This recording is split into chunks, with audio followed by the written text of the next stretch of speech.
পুলক বলতে পারি। তখন ওই শিবের মাথায় জল ঢালতে এর পরেই উনি ভাবতে তাহলে এখানে শিব। তারপরে ওই দই বাবানি করলেন, বলে দেখো তুমি আমার ধামের যে সেবকদের তুমি এরকম কুমন্তব্য করেছ, তারা পান খায়, তারা যা করে করুক, তারা তাদের মতো যে শ্রদ্ধা ভক্তি, এই শ্রদ্ধা ভক্তি কারণ অতএব তারা যা করবে তোমার এইসব এসে তোমরা পান খাও, বিড়ি খাও, তোমাদের এই সেবা করা অপরাধ, এইসব বলেছ, যার জন্য তোমার এই সাজা, তোমাকে আমি এখানে তুলে নিচ্ছি। আর এই যে শিবের যে মূর্তি ভাবনা করছে, এটা তো কুর্ম মূর্তি, এটা জগতে তুমি প্রচার করো, এটা কুর্ম মূর্তি। আর ওদের পান্ডাদের যে বলো যে না তোমরা পূজা যা করতে করতে তোমরা সেইভাবে তোমরা সেবা করো।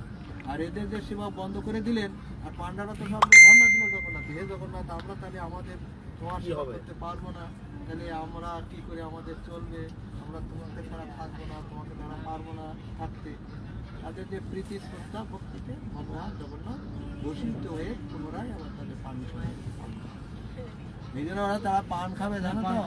আগে তো দেখো নি উৎসব বলে না, পান্ডারা প্রসাদ ই করতো, দিত, মোটে মোটে উৎসব হবে তো তুমি হয়তো উৎসব দিলে 100 লোককে, পান্ডারা আসবে, এসে তারা পরিবেশন করবে গামছা পরিয়া, তুমি পরিবেশন করলে হবে না, মহারাজ আর দেই হবে, কথা বুঝলে? ওরা এসে পরিবেশন করবে, আর ওরা এসে ওই সব ধ্বনি টনি গাইবে, দিয়ে তোমরা শুধু প্রসাদ পাও, আখণ্ড ভোজন করো। না না, প্রসাদ তো দিলে না, আগের নিয়ম ছিল, আর এখন তো আমাদের লোক দেয়, পরিবেশনটা আমাদের লোক দেয়। আর তখন প্রত্যেকটা উৎসবে ওরা এসে পরিবেশন করবে, ওরা করেছিল তো, তাহলে ডেকে নিয়ে আসছিল। তাহলে এখন আমাদের এইসব মতে আর করে না, নিজেরা পরিবেশন ওরা ওরা করবে, অন্যের জায়গাটা না, হাতে করে দিতে হবে, যাবে না, এরকম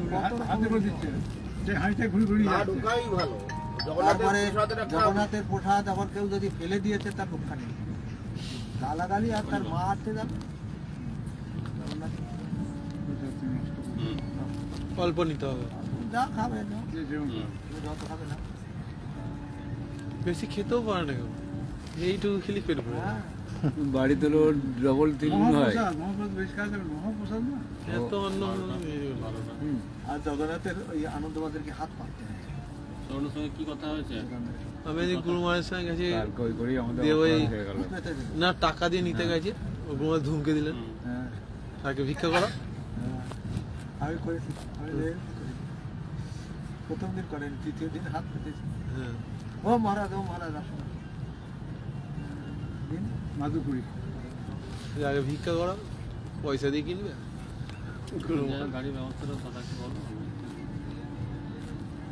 আমার তো জগন্নাথে প্রসাদ পেলে আমার আর কোনো প্রীতিতে একবার মাঝে গত বছর ওই মহারাজ যে বছর চলে গেলেন না, তার কয়েকদিন আগে আসছিলাম, তার 3 দিন ছিলাম, 3 দিন আর 4 দিনের দিন সেদিন মহারাজ চলে যায়, আশ্রম মহারাজ আমি সাঁতরাগাছি নেমেছি, আশ্রম মহারাজের ফোন মিস কল অনেকগুলো, তারপরে আমি বলছি কি ব্যাপার, না মহারাজ হাই হাই, তখন আবার চলে গেল। 4 দিনই আমি জগন্নাথে প্রসাদ, কোনো বাইরে কোনো প্রসাদ, কোনো মন্দিরে কোনো রান্না করে আমাদের মন্দিরে আমি আজকে আমার খুব ভালো লাগে, অনেকে খেতে পারে না, অনেকে বলে যে আপনি খান, আমার খুব ভালো লাগে, আমারও ভালো লাগে। তৃপ্তি করে ওই জন্য নিয়ে আসি। আমি আগে আবার হাওড়া থেকে আবার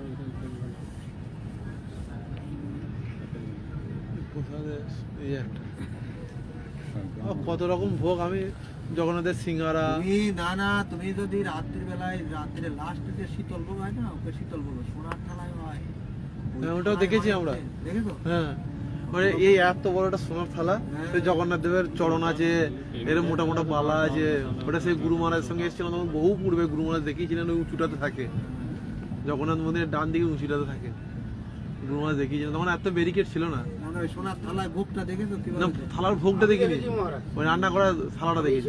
ছিলাম ওই মহারাজের মধ্যে, একাদশীর দিন দেখি, ওই সময় ওই যার পালা পরে না, ওইটা তারা নিয়ে যায়, ওরা বাজারে তোলে না, হ্যাঁ, সব ওরা নিজেরা সব দধি দুগ্ধ ব্যাপার ঘি এলাচ এত বড়, জলের ঘটি এত বড়। যখন সব ওই হাত শোনা। পাতলে না তখন হাত পাতলে হয়। যখন নিয়ে যায় মাথায় করে হাত পাতলে একটু দেয়, হাত পাতলে একটু দেয়। ওদের নিয়ম আছে, হাত পাতলে দিতে হবে তোমার ভিক্ষা। ওটা মহারাজ হাত পাতাটা আমি জানতাম না দেই। তাই নাকি? ইস, কালকে তাহলে করাতাম তো। আমি তো এখনই মনে করছি এবারে গেলে দেবে হ্যাঁ। ওই একবার এক দোকানতে নিলেই যথেষ্ট। হ্যাঁ ঠিক আছে? আমি গুরু মহারাজের সঙ্গে গেছিলাম, গুরু মহারাজ ওই নিতে যাচ্ছিলাম, পেছু পেছু ছিলাম, দিয়ে গুরু মহারাজ আমাকে বললেন ওই টাকা দিয়ে কিনবে, ভিক্ষা করো আগে, কিনতে নেই। তারপর বলে তুই প্রথম ইয়ে করো, তারপর নেবে জানো। তারপরে যে পান্তার জল বিক্রি হয় না, সারা দুনিয়ার লোক খাচ্ছে ওইগুলা, সেইগুলা রেখে দেয়। আর সব থেকে আমার ভালো লাগে ওই ইয়েটা, ওই সেই জগন্নাথ দেবের শরবতটা, ওই মানে ওই তো পান্তার জল। হ্যাঁ পাতার জল এখন আর মানে দেখা যায় না। দারুণ দারুণ একবারে, ওইটা মানে বলা যাবে না। ওইটা করবো তো কালকে, চলো। ওইটা মানে এত ভালো হয়, জিরার গুঁড়া দিয়ে আর লবণ দিয়ে মা খালে না অমৃত। অমৃত ওইটা মানে পাতাটা আমিও- দেখা যায় না কিন্তু বিক্রি করে না মনে হয়। না না, এখন ঠান্ডা পড়েছে তো অনেকে খেতে এই চায়। বড়টা পাতাটাকে মানে কাঁচাই দেন, হ্যাঁ, পাতাটা কারি পাতাটা কাঁচা পাতা, কাঁচা কাঁচা পাতা পাতা, আর জিরে গুঁড়া। লবণ, হুম। লেবু, কাঁচা লঙ্কা কষে দিতে হবে, কাঁচা লঙ্কা বেশি লঙ্কাটা করে, আচ্ছা। ভালো করে। ঝাল ঝাল হবে, নুন ঝাল করা, ঝাল নুন হবে। করা যায়। আর হচ্ছে একটু গোলমরিচ, জিরার গুঁড়া জিরা গুঁড়া। কি বলছে? দিয়ে বললে না ফার্স্ট ক্লাস। মহারাজ মানে ওইটা আমি কোনদিন ইয়ে পাইনি, মানে ওই আমি ভাবছি যে এইটা কি ধরনের শরবত এ পাবো। তুমি গন্ডিতা দেবীর মন্দিরে মার্জনের দিন আসলে ও মারামারি লেগে যায়, লাইন দিয়ে কিনে। ওইটা পাওয়া গরমের যায়। সময়, হ্যাঁ, মানে 10 টাকা করে। খাওয়ার পর আমি দেখছি যে বাবা এ কি খাবার পেঁয়াজের প্রসাদ একটু 14 দিন ভোগ হয় না, 15 দিন বলে, 15 দিন ওস না, 14 দিন ভোগ। জগন্নাথের ওই যে স্নান যাত্রা হ্যাঁ। করে না। জগন্নাথে না, চাঁদ যাত্রা করে তো জগন্নাথ মন্দির বন্ধ হয়ে যায়। হ্যাঁ বন্ধ আজকে আসতে হবে, যখন ওই আজকে পাঁচজন বলা বোধহয়। ছিল যে আজকে আসতে হবে। আর জগন্নাথ মহাপ্রভু চলে যাচ্ছে আলালনাথে, আলালনাথে বলে। বলে না, কিন্তু লেট আছে। আল্লাহ না। ওই 14-15 দিন জগন্নাথ ওখানে থাকে। কি মহাপ্রভু থাকে হচ্ছে যেদিন চাঁদ যাত্রা চান হয়ে গেল তো তার পরের দিন উনি চলে যায় সকালবেলায়, আর আনতে যায় হচ্ছে গন্ডিতা দেবী মন্দির মার্জনের আগে। লোকে বলো যে বেদ বৈষ্ণবের দিনে। আর মহাপ্রভুর সময় আগে ছিল 2 দিন আগে ঘন্টাখানেক পরে ওকে বেরিয়ে জগন্নাথের যেতে পারবে। মন্দির মার্জন হতো, আর এখন একদিন আগে। বেশি অপেক্ষা করো। সরকার অত ই করে পারে না তো, বিরাট খরচ তো সরকার, পুলিশ প্রশাসন টাসন দিয়ে 17-18 জিনিসটা অনেক বেশি আছে। আরে ইয়া ওই মানে যে ভোগটা হয়ে যাবে তাহলে আনন্দবাজার তখন আসলে ইয়ে থাকে না। ওই সময় আগে হচ্ছে,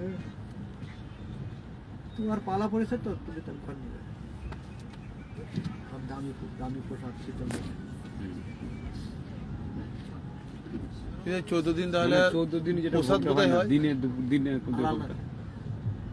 এখানে তাহলে আলালনাথে খাবে। এখানে আনন্দবাজার তাহলে কোনো প্রসাদ পাওয়া যায় না। না আনন্দবাজারের কোনো প্রসাদ নেই। আনন্দবাজারের প্রসাদ তো তখন তোমার রথের পরের দিনতে পাবে, রাতের পর দিন। এই সময় শুধু পান্তার জল পাবে, আর কিছু পাবে না। উল্টো উল্টো উল্টো মহারাজ শুনে যায় যে জগন্নাথের ভোগ হওয়ার পর সব বিমলা দেবীর ভোগ হয়। তারপরে তারপর অন্ন টন্নগুলো ওখানেই বিমলা দেবীকে নিবেদন করা হয়। হ্যাঁ, ওই ভোগের একটা দিয়ে দেবীকে দিয়ে দিল সব হলো। যেমন আমাদের রান্না হলো অনেক, তাকে আমরা সবকে মন্দিরে ঢুকাই, একটা থালায় করে নিয়ে হ্যাঁ, পারসে একটু আর সব হলো। প্রথম দেওয়া হয় অগ্রহণ। লক্ষ্মী দেবী, সরস্বতী দেবী সরস্বতী না, লক্ষ্মী, আছে ওখানে, সে আস্থা খুব লক্ষ্মী দেবী। সমস্ত দেবতা দেবী কোন আছে। লক্ষ্মী দেবী পান আচ্ছা শুনে যায় মহারাজ, তারা জিজ্ঞেস করে। শুনি সত্যি মিথ্যা জানি না, ওই যে দুর্গাপূজার সময় অষ্টমী দিন আর না নষ্টমী না, ও সব তো ভুল। ভুল। এগুলো হচ্ছে কিছু বলি লোক হয়। আছে, কিছু লোক আছে এগুলো বলে বটে, তার কোনোদিন আমরা তো এত ই করেছি, আমিও জিজ্ঞাসা করেছি যে, তাহলে না মহারাজ আগে কোনো এক সময় কোনো এক ব্রাহ্মণ হয়তো এরকম করেছে, আমরা জানি না, তাও পশ্চিম দরজা দিয়ে বের করে নিয়ে কেউ দেখতে পায়নি, গভীর রাত্রে করেছেন আর কি। হ্যাঁ, দেখতে পাই। এখন তো এরকম কোনো শোনা যায় না। তা হয়তো হতে পারে, কারণ ওদের তো এটা স্মার্ত মতের অনেক ব্রাহ্মণ তবে আছে, কোথায় দেখলাম? তারা হয়তো তার যখন সেবার দায়িত্ব করে দেব বিমলা দেবীর এসে, তখন সে দুর্গার অত্যন্ত ভক্ত থাকতে পারে বা তার কোনো মানুষ থাকতে পারে, যা দিতে পারে বা করতে পারে, সেটা শোনা হয়েছে। কিন্তু এতকাল তো জগন্নাথ মন্দিরে বা আশেপাশে আমি খুব মানে অনুসন্ধান ছিল। আমি একসময় জগন্নাথ মন্দিরে রাত্রেও এসে বিভিন্ন জায়গায় থেকে দেখেছি। ও তো গভীর রাত্রে মন্দির বন্ধ হয়, আমাদের নরসিংহ তো প্রায় রাত্রে অনেক সময় থেকে যেত, যেখানে সেখানে শুয়ে পড়তো। এখন থাকতে দেয় না, এখন পুলিশের সব অন্যরকম। তা ওই যে লবণ দেয় না, তারপরে লবণের ভোগ হয় না, এগুলো সত্যি বাস্তব। এগুলো সব ওই যে ভোগ যখন বেরিয়ে যায় তারপরে সব ওই দেখবে মশলা মিশাচ্ছে, সব ঘাটছে, শুকনো লঙ্কা টঙ্কা ডালে শুকনো লঙ্কা দেয় না, মশলা জিরে গুঁড়ো দেয় না। তো আমি দেখলাম আজকে সব অমান্য করছে, কথা কিন্তু কেউ কারোর সঙ্গে বলছে না। না না বলবেন না। এক কাদা লোক বসে আছে, কিন্তু কথা গিয়ে দেখলাম আমার কেউ কারোর সঙ্গে বলছে না। ওদেরও ইয়ে আছে, ভয় আছে না, ত্রুটি হলে তো ওদের ঘাড়ে চাপ দেয়। এমনকি নবকলেবরের সময় শোনা যায় যে যিনি প্রাণ প্রতিষ্ঠা করবে, হ্যাঁ, সে প্রাণ প্রতিষ্ঠা যিনি করবে তার 3 মাসের ভিতরে সে দেওয়া হয়। 3 মাস মধ্যে বের হবে? আমরা ওখানে ছিলাম। ওই জন্য বয়স্ক লোক দিয়ে করা হয়। না না, বয়স্ক লোক দিয়ে করা হয় না, তুমি ইচ্ছা মতো করতে পারো। ওরা তো দৈব হয় না, আগে দিয়ে করবে, কোন ব্রাহ্মণ করবে, দৈবের নাম বলে দেয়, অমুক করবে। ওইসব যোগ্য বিধিতে ঠিক হয় না ওগুলো। ও তো নিত্যধামে যাবেন তো, আর নিত্যধাম থেকে তো এসেছে। হ্যাঁ, নিচেধাম থেকে তো এসেছে। তারপরে ওই যে ইসলাম থেকে- যখন নবকলেবর হয়, গত যে নবকলেবর হলো না, কত সালে হলো জানো? কত লেখালেখি হলো না? 14 সালে না লেখালেখি অনেক কিছু হলো না, 14 না 15 সালে হলো। গিয়েছিলাম ওই ব্রহ্মপুরে, যে যিনি জগন্নাথ হয়েছে সেই যেখানে গাছটা ছিল সেই গাছের কাছে গিয়েছিলাম, দেখে এসেছি। সমস্ত এখন শিক্ষিত সমাজ, শিক্ষিত লোক, সব ভান্ডাদের ছেলেপেলেরা এখন শিক্ষিত হয়েছে অনেক। তারা সবাই একদলই হলো যে এটা কি করে হয়, গাছে পাখি বাসা হবে না, সর্প থাকবে, যোগ্য হলে সে সর্প চলে যাবে। সব পরীক্ষা করতে এসেছিল সব ভালো ভালো ছেলেরা, সব সায়েন্সে, সব যারা ওই প্রফেসর, তারপরে বিভিন্ন দেশ বিদেশে আছে না সব। এখন তার সব জায়গায় তো সব রকম এখন হয়েছে না, সব এসেছিল সব দল বেঁধে। তারপরে যেখানে যজ্ঞ হয়েছে, যজ্ঞের পরে যে সর্প অনন্তনাগ থাকে না, বলরামের যেটা হয় সেটা তাকে জড়িয়ে থাকে, সবাই এসে দেখলো তো। তারপর যজ্ঞ হলো, সে চলে গেল সোনার কোরাল দিয়ে। তারপরে সেই গাছে প্রথম কাটে, তারপরে সেই ইসে করে নিয়ে যায়। মহারাজ, যে গাছটা জগন্নাথ হয়েছে, আমি একবারে কাছে, ওইখান থেকে গোপীনাথ বাবুর কাছে, এতটা কাছে গিয়ে দেখি ঋষির চিহ্ন, সাপের চিহ্ন, চক্র চিহ্ন সব ছিল, আমি নিজের চোখে দেখি। হ্যাঁ, আমি প্রিপারেটিভ ব্রহ্মপুর গিয়েছিলাম, আমার ভিডিও করা আছে, আমার এখনো ভিডিও আছে, আমি নিজে গিয়েছি।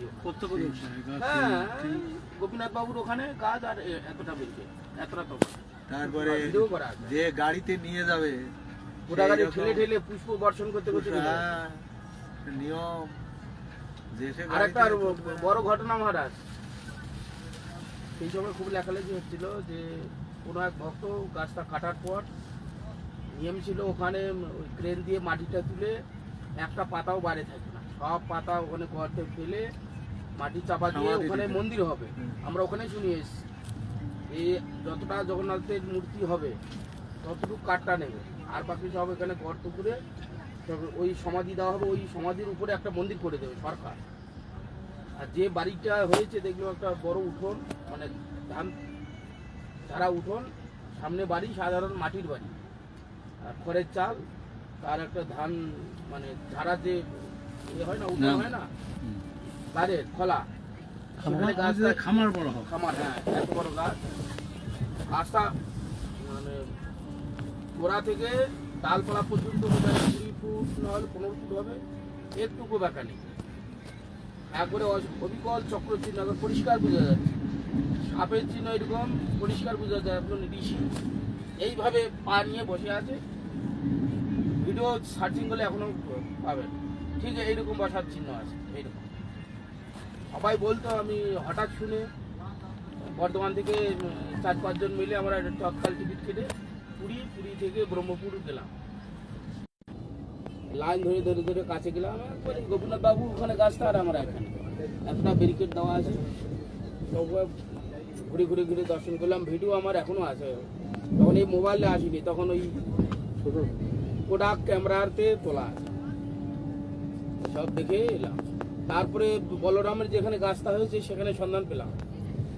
গুরুমাসকে বললাম যে গুরুমাস যাবো, বলে একটা দেখে এসছো আর যেতাম। বলরামটার সন্ধান পেয়েছিলাম যে ওইটাও আমি যাবো, বাবা একটা দেখে এসছো আর যেতাম। এরকম কোনো জায়গায় পাখির বাসা হয় না, তারপরে অনেক কিছু নিয়ম।